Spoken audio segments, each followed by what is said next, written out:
तो देखिए, जिस तरह से सवाल उठता है कि जोरहाट प्लेन क्रैश में 5 वायुसेना जवान शहीद हो गए, हादसे में बाल बाल बचे हैं वायुसेना के पायलट। बड़ी खबर आपको बता दें, अचानक से प्लेन क्रैश हो गया, बाल बाल बचे हैं वायुसेना के को पायलट। सुबह करीब 10 बजे वायुसेना का AN-32 विमान क्रैश हुआ था। लैंडिंग के दौरान AN-32 विमान में आग लग गई थी। वायुसेना ने हादसे की जांच के आदेश दे दिए हैं। भारतीय वायुसेना की ओर से जो जानकारी दी गई है उसके मुताबिक squadron leader Prashant Singh, flight lieutenant Shubham Kumar, sergeant Jitendra Sharma, Agniveer Vayu Khemaram Kumawat और अग्निवीर वायु दानिश आलम प्लेन क्रैश में शहीद हो गए हैं। तो बेहद ये दर्दनाक हादसा हुआ। असम के जोरहाट में एयरबेस पर लैंडिंग के समय वायुसेना के AN-32 कार्गो विमान दुर्घटनाग्रस्त हो गया और आपको बता दें 5 जवान इसमें शहीद हो गए। भारतीय वायुसेना के अनुसार यह हादसा उस समय हुआ जब आपूर्ति सामग्री या मालवाहक विमान एयरबेस की तरफ उतरने की कोशिश कर रहा था। हालांकि आपको बता दें जांच के आदेश दे दिए गए हैं।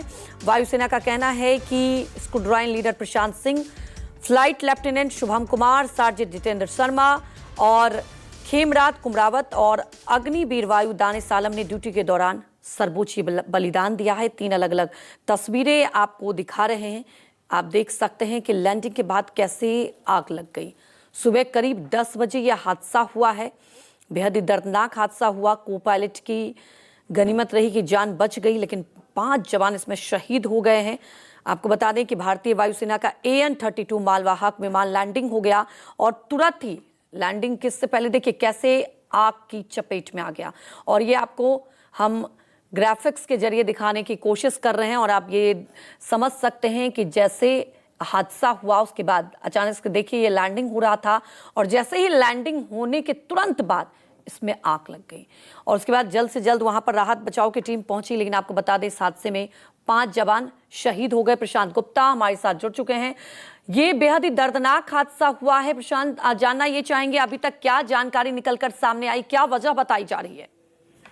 देखिए, अभी कोर्ट ऑफ इंक्वायरी इस पर ऑर्डर कर दी गई है एयरफोर्स के द्वारा और इसमें तकनीकी खराबी थी। यहाँ पे लैंडिंग के दौरान जो है वो क्रैश लैंडिंग हुई है।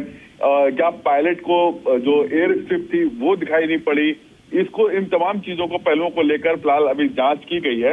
इसके अलावा जो ब्लैक बॉक्स होता है प्लेन में, उसके कन्वर्सेशन को जो अंदर जो पायलट या को पायलट के बीच में जो कन्वर्सेशन होता है वो पूरा ब्लैक बॉक्स में रिकॉर्ड हो जाता है। तो उसकी भी जांच की जाएगी और जिसके जरिए ये पता लगाए जाने की कोशिश की जाएगी कि क्या ये ह्यूमन एरर था या फिर प्लेन में कोई तकनीकी खराबी आई थी। अभी फिलहाल जो शुरुआती जांच है उसमें लैंडिंग के दौरान जो है वो क्रैश लैंडिंग हुई है और उसके बाद प्लेन जो है वो 2 पार्ट में डिवाइड हो गया और क्रैश लैंडिंग के साथ में ही तुरंत आग लग गई, जिसके बाद ये बड़ा हादसा हुआ है। AN-32 विमान को काफी अच्छा विमान माना जाता है। कार्गो प्लेन है ये। आमतौर पर जो ऊंचे इलाके हैं जैसे असम का जोराहाट है या फिर कश्मीर के अलग अलग इलाके हैं, इन तमाम जगहों पर AN-32 और ग्लोब मास्टर के जरिए C-7 ग्लोब मास्टर के जरिए रसद सामग्री या फिर जो सैन्य सामग्रियां होती हैं उनको पहुंचाने का काम करती है वायुसेना। और इसी एक ये रूटीन सॉर्टी थी जिसमें नीचे से असम की तरफ जो है सामान लेकर आया जा रहा था और इसमें 5 लोग कुल सवार थे, जिसमें को पायलट बच गए लेकिन 4 की मृत्यु हुई है, जिसमें स्क्वाड्रन लीडर भी हैं। ये एक काफी बड़ी घटना के तौर पे देखा जा रहा है। आमतौर पे जो वायुसेना के विमान होते हैं वो किसी भी परिस्थिति में उड़ने में सक्षम होते हैं, चाहे वो कैसी भी स्थिति हो। लेकिन जैसा कि ये असम का जो पहाड़ी इलाका है, जो जोरहाट काफी ऊंचाई पर है समुद्र तल की, ऐसे में वहां पर क्या वेदर खराब था या स्ट्रिप दिखाई नहीं पड़ी या जो प्लेन की लैंडिंग थी वो स्ट्रिप पे ना होकर जो पास में सटा हुआ जो कच्चा इलाका होता है, मतलब मैदानी इलाका होता है, उसमें लैंडिंग हुई है।